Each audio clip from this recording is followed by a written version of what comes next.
The Ed Matei Foundation presents History. Nope, strike that. Our story. Exploring our past from different perspectives. Let's take a look back at a few things that happened on February 7th.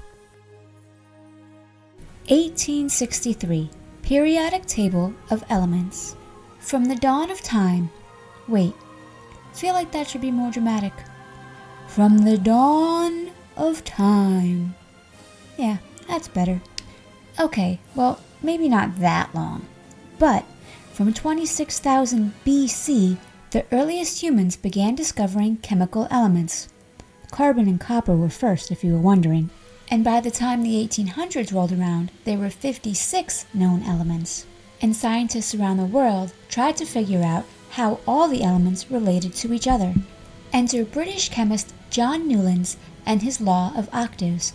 He would be the first to arrange the elements in order of their atomic mass. We'll learn more about atomic mass in our Science Sundays with Ellie series. But for now, know that Newlands would publish his table reflecting the repeating patterns, or periods, get it?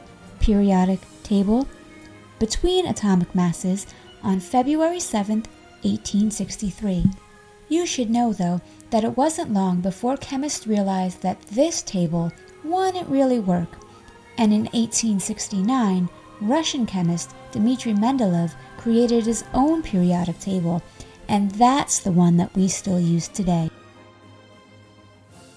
1964.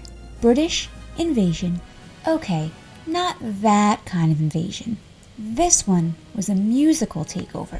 And it all started February 7th, 1964, when British musicians John Lennon, Paul McCartney, George Harrison, and Ringo Starr, collectively known as the Beatles, arrived in New York City. Their now iconic performance 2 days later on the legendary Ed Sullivan Show would begin a cultural movement that, along with fellow British rockers the Rolling Stones, the Dave Clark Five, and Herman's Hermit, would help redefine music for generations to come. 1974. Blazing Saddles premieres. Kids, Mel Brooks' film Blazing Saddles is not a kids' movie. So when you watch it when you're a grown-up, just remember that the groundbreaking comedy western was a satire calling out the absurdity of racism. And in 2006, it would be chosen for preservation by the Library of Congress for its cultural significance. Here's a fun fact. When it premiered at the Pickwick Drive-In on February 7th, 1974, instead of sitting in cars, guests sat on horseback.